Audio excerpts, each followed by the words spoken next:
Hey, Stephanie Graham's here with how to start a memorybearbusiness.com. So I just wanted to make a quick video to give you some insight, some tips on how to keep your business running, even if there's an emergency in your family, or like we have now, which is national emergency type of situation. Everyone keeps calling it situation. So let me back up a little bit. In 2013, I worked for a nonprofit in my hometown, and I was in charge of 3 counties, which included 5 offices. And so we were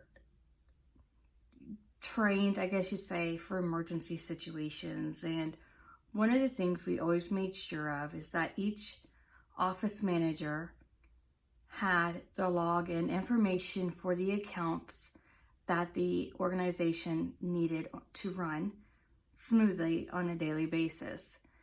Now, that organization may be larger than your e-commerce business, but nonetheless, your business should be ran similar to how this large nonprofit ran. So my goal for this video is to give you some tips that maybe you haven't put in place yet or have not updated. Maybe you haven't updated your documents in quite a while. Also, in 2013, my mom had suffered a massive heart attack, and obviously nobody plans on that. But what also played a part was that she has an e-commerce business on the side, and it's not large by any means, but it was still something that she ran, she built from home, and she relies on. So when she had her massive heart attack, there were some things in place that thankfully she had trained myself and another sibling to handle. Now, obviously, we didn't realize that she would become ill quickly, but she did. And so this video will share some tips on how my mom prepared her company and how I have prepared mine. And I'm hoping that you give it some thought, regardless of if you have staff or not, or friends or family to help you out. It's really good to have all of this information in writing in a safe location with you, and that someone that you know, like, and trust is there to help you in a time of an emergency. Now, if I do look away from the camera, just know I'm looking down at my notes because that's what I do. So, okay. Now, there are a couple tips, and they might start to bleed into one another, and that's just kind of how I speak at times. So hopefully I stay on track for you.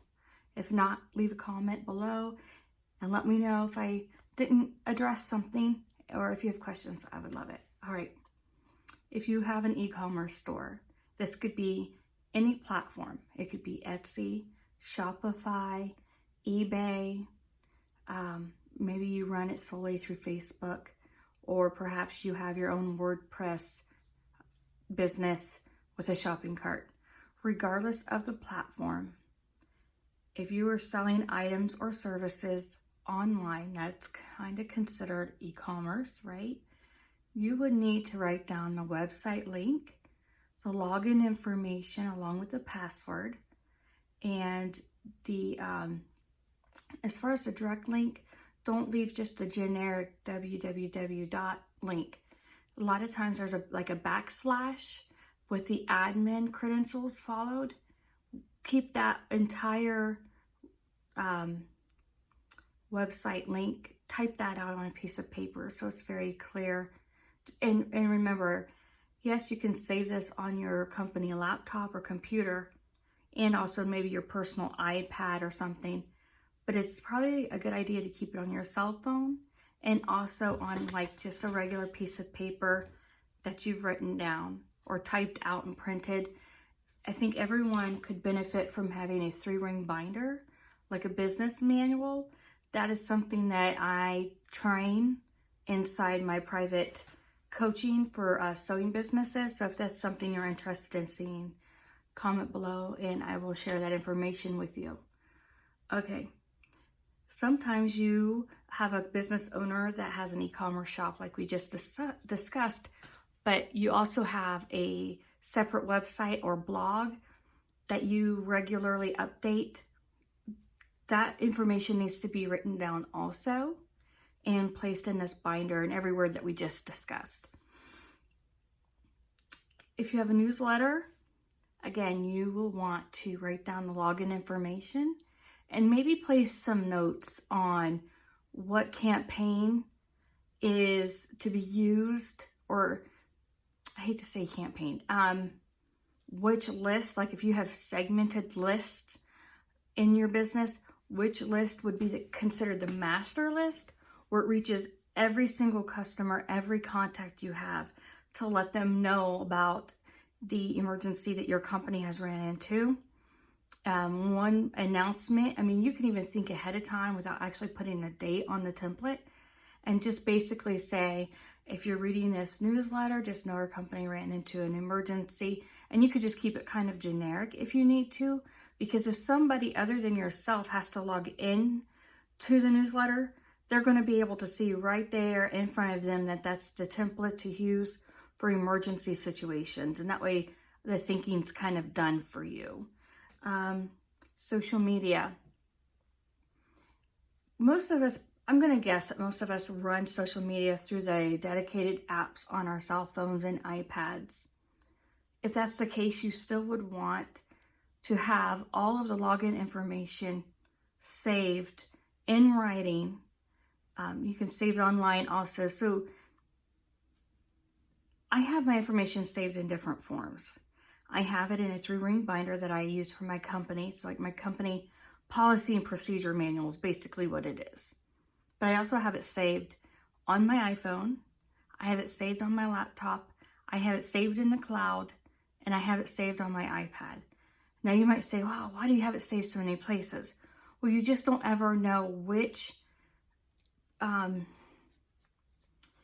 you're going to be able to access it in time of an emergency.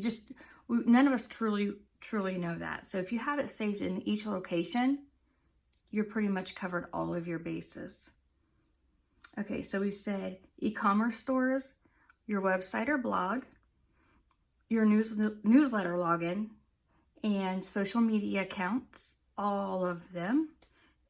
Let's see here. Email. All of us use email one way or another, right?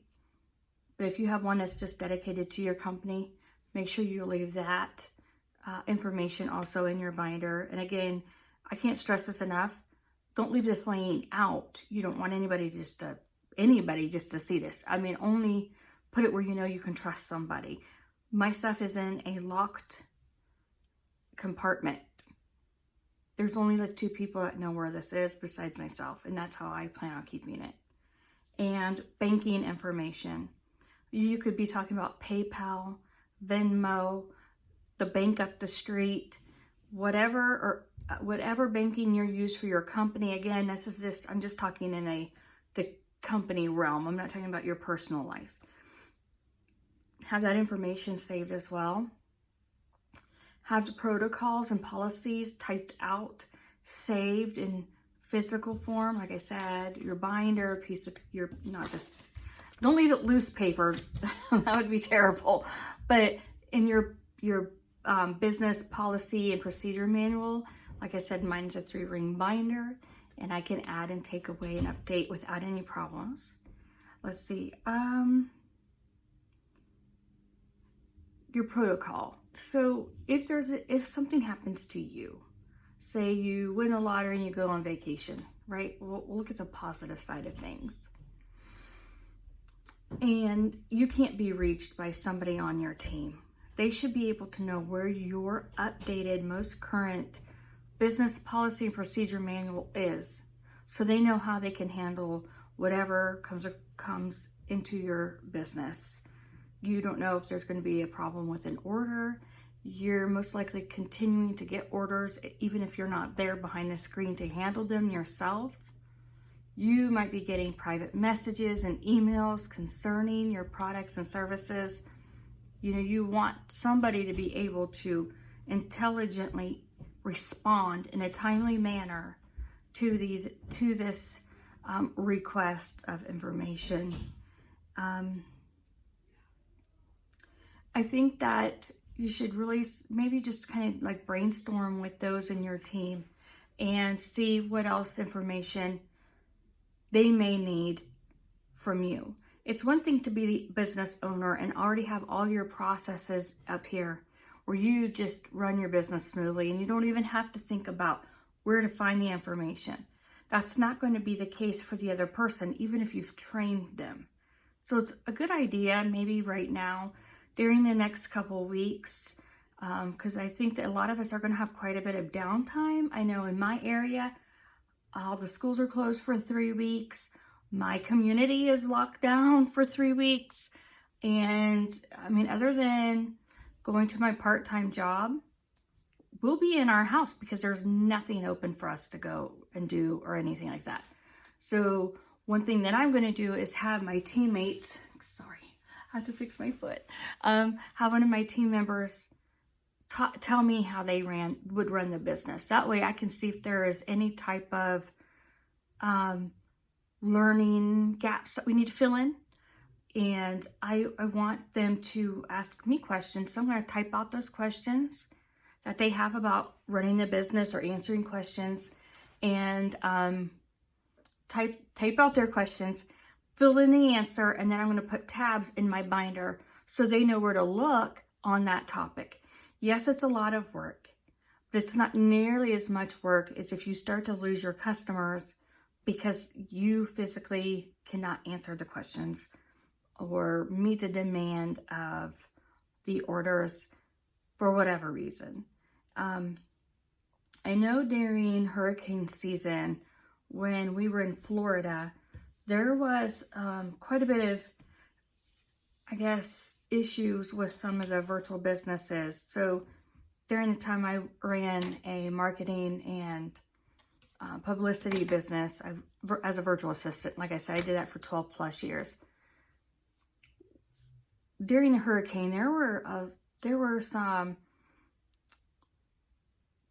damages done to virtual companies that, had they not had their information saved in several locations, in several forms, like in the cloud, on their laptops, on their phones, in paper manuals, their businesses would have really struggled to pick up where they left off. So I think just taking the time amongst all of the chaos that you might be feeling right now, dedicate a couple hours at a time and really put your business policies and procedures, manuals together. If you put it together in the cloud originally, such as using Word docs or Google Drive, I still like Google Drive myself. If you type it out there and then you can just save yourself the headache, you can print that, punch some holes in it, put it in a 3-ring binder, and you're good to go. Then you've only had to do the work one time. So, I just would hope that you would take the time to put this together for your company. Deciding on how intricate your company is, your manual might only be like 3 sheets long, right? Or it could be 1,000 sheets long. It depends on you and how you run your company, how many websites you own, how many email addresses you use for your company and the banking and things like that. So do what's good for you, do what's good for your business, do what's good for your customer base. And if you have any questions, again, please just let me know. You can comment below or you can contact me through my website. And the link should be up here somewhere, or click, I don't know. It should be up there somewhere.